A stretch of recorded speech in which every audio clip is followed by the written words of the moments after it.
shouldn't be up there, should you? Sorry, guys. Steven! I thought you were dead! Fucking hell!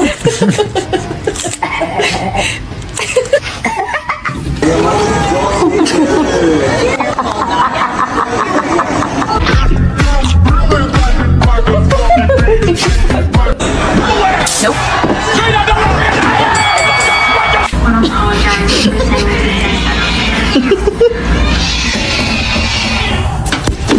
Oh my god. Und jetzt ein Top-Bild. Puppy love